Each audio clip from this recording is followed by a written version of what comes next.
নমস্কার, আমি মিঠু। শুরু করছি নজরে রাজ্য।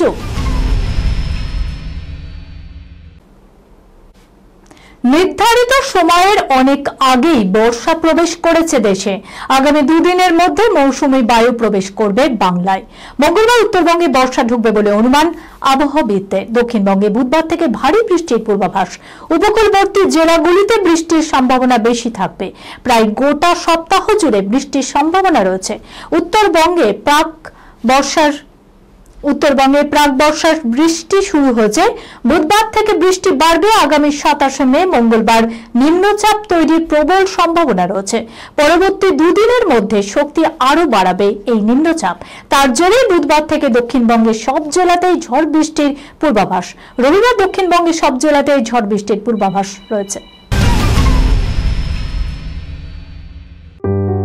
সুনির্ণয় imaging centre private limited advance প্যাথোলজিতে thalassemia screening, large size biopsy setup সহ সমস্ত পরীক্ষা, echocardiography, fetal echocardiography, CT scan, CT guided FNAC, 4D USG, USG guided FNAC, endoscopy, colonoscopy, uroflowmetry, spirometry, colour Doppler, digital x-ray, তাছাড়াও সমস্ত বিশেষজ্ঞ চিকিৎসকদের পরিষেবা একই ছাদের তলায় নিয়ে হাজির সুনির্ণয়। ঠিকানা 126/1 পিলখানা রোড, রানীবাগান, বহরমপুর, মুর্শিদাবাদ। বিশদে জানতে যোগাযোগ করুন 8373049252 7547900377।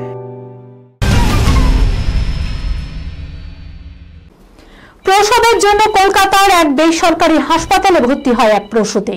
সিজারিয়ান পদ্ধতিতে সন্তান প্রসবের পর দেখা যায় ওই মহিলার একটি কিডনি নেই। আচমকা এই ঘটনায় হাসপাতালের বিরুদ্ধে অভিযোগের আঙুল তুলেছিলেন প্রসূতির আত্মীয়রা। এই নিয়ে অভিযোগ দায়ের হলে কিডনি পাচারের আশঙ্কা করে তদন্তে নামে সিআইডি।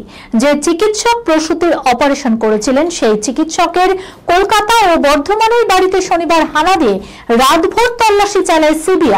কলকাতা থেকে গ্রেফতার করা হয় ওই চিকিৎসককে। অঙ্ক কি কঠিন?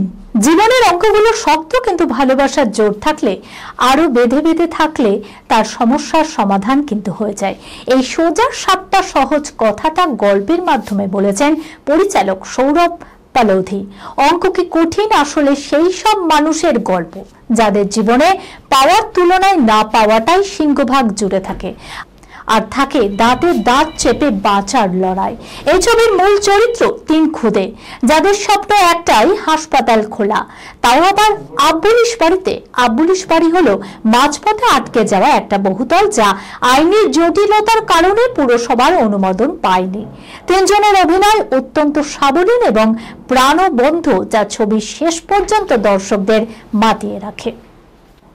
এই খবরের সঙ্গে শেষ করলাম আজকের নজরে রাজ্য। আপনারা দেখছেন টিভি 24 বাংলা, সংবাদ বিনোদন সারাদিন সারাক্ষণ।